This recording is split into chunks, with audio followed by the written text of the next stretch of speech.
And it was after running that business where everything clicked.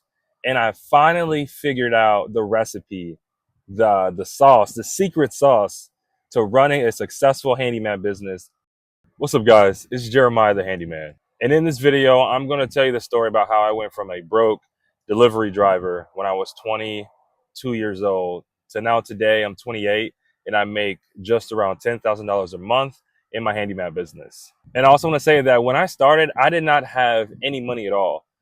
It doesn't take much to get started in this business, much money or much skill. You can pretty much get started with very little in both. So in this video, I'm going to break down exactly what I did wrong in the beginning, how I kind of figured it out and got over those hurdles. And then from there, how I built it into a six-figure business, solo operated, just me. All right, so to get started, so the reality is you don't need a big workshop. You don't need a fancy trailer. You don't need all these different tools to get started, right? You really just need grit, determination, and a willingness to put yourself out there every single day. So when I started, I really had no money for marketing, really even tools. I purchased a $300 set of Craftsman tool bundle, and that was pretty much it. I started reaching out to realtors and just putting out yard signs around my neighborhood, and that's how I got my first few jobs. And then to reference, right, I had no experience when I started. I saw a few videos on YouTube about, how to start a handyman business and that it was the fastest way to go from a 9 to 5 to your own business. And I wasn't even thinking about making six figures yet. I was only making $2,500 a month, really. I just wanted something where like I was tired of the daily 9 to 5 grind and hustle and really feel like I was working way too hard to be as broke as I was. Another key to getting started is not really knowing a ton about being a handyman, having a bunch of home repair experience, having the fanciest tools and all that stuff, right? It's about identifying essentially your place in the market, because I know it's a handyman business, but a lot of us think of it as handyman first.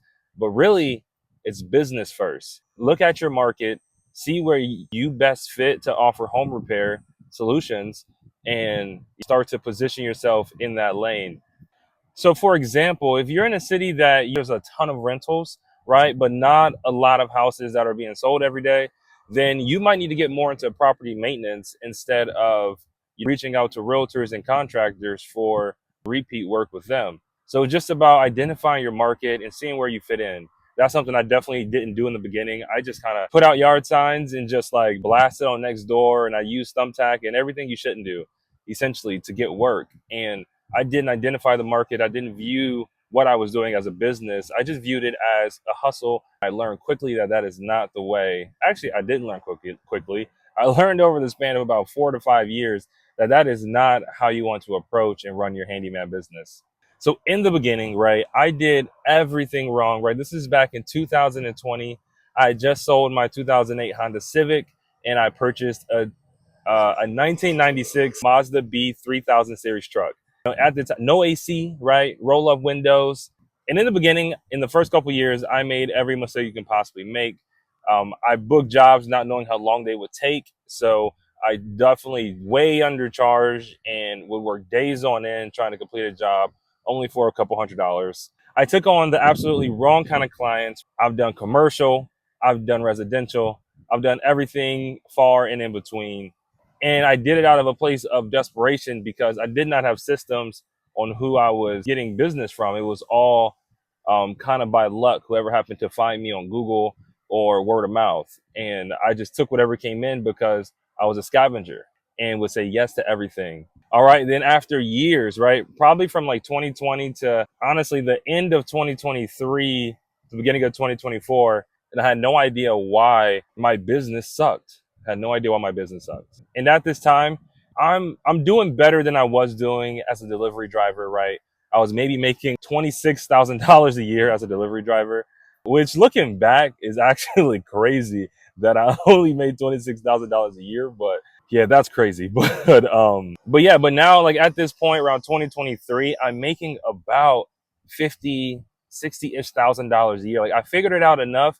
And really, I just built up my online presence enough to where I was just getting decent calls just for my Google presence alone. No marketing. I never spent a dollar on marketing at this point. I didn't do any outreach. Like the only outreach I would do was maybe twice a year. I would just send one email to all the property management companies near me, and then some national ones, and I would pick up a client or two.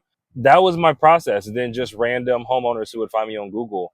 It was really all Google and occasional outreach, like twice a year. And I was doing about $50,000 to $60,000 a year, which is not bad at all. But there's so much more potential.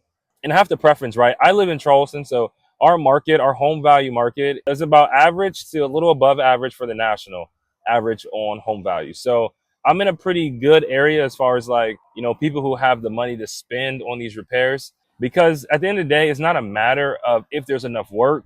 It's a matter of if the customers can afford the work that they need done. So I built my business up to about $50,000, $60,000 a year. So I got the brilliant idea to bring on an employee.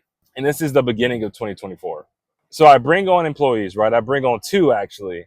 I go from 0 employees, 50 to $60,000 a year, no systems, no marketing, no nothing.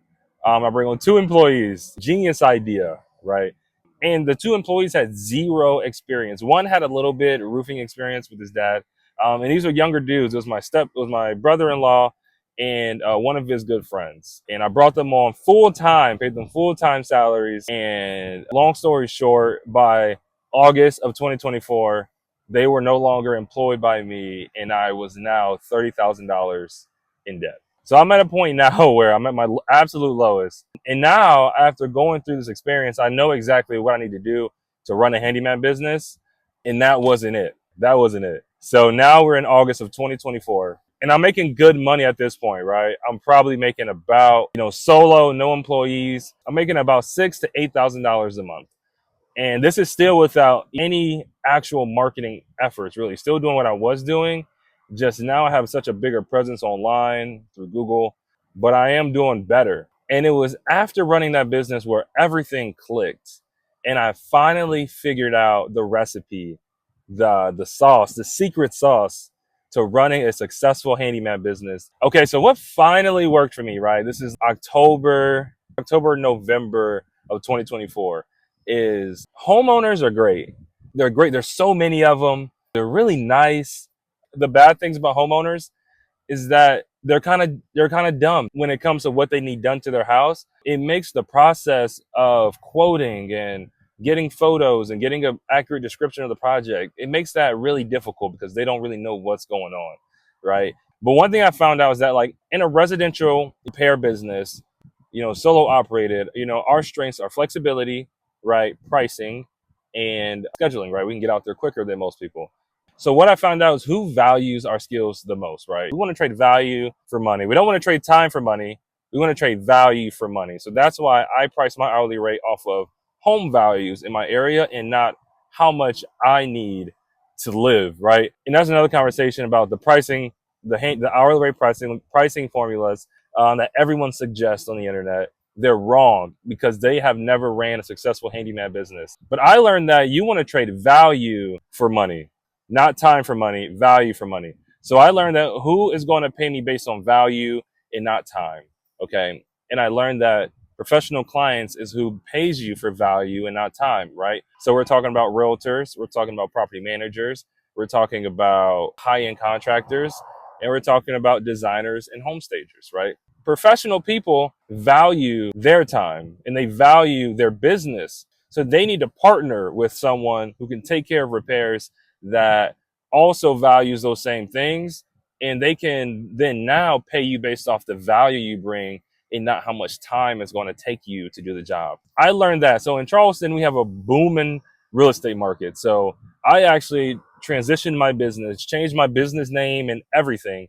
And now I only serve realtors in my market. So for me, this is what I found to be my niche in my market, and how this has allowed me to surpass 6 figures with no one employee, me. I'm only in the field really 2 to 4 hours a day doing like actual labor. The rest of it is, back end stuff, invoicing, stuff like that. And then, just marketing, just paying attention to my marketing every day, doing my outreach every day. That's really it.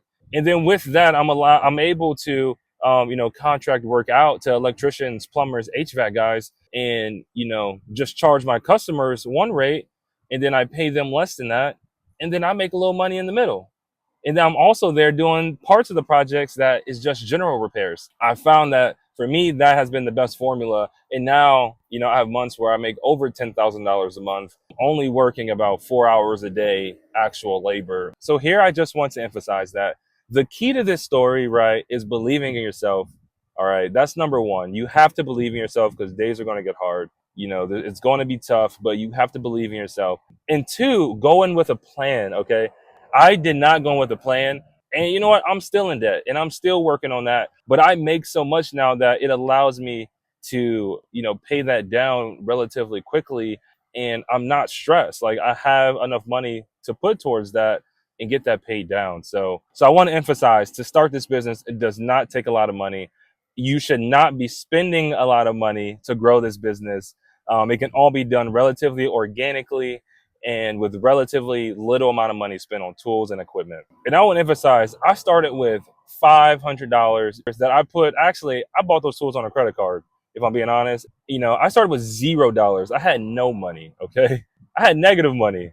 So it doesn't take a lot of money to get started. It just takes a plan. Okay. If you could take a little bit from what I gave you in this video, you're going to be ahead of 99% of other guys and women who start a handyman business. And then also focus on professional clients that are in your area, right? The four that I listed before. Base your price off your home value. I have that cheat sheet in the detail, or the description section down below. Grab that. But yeah, guys, it's been your boy Jeremiah the Handyman. Check out this video here on YouTube Recommends. It should be a banger. But that's all I got on this one. I'll see you guys on the next one. Peace.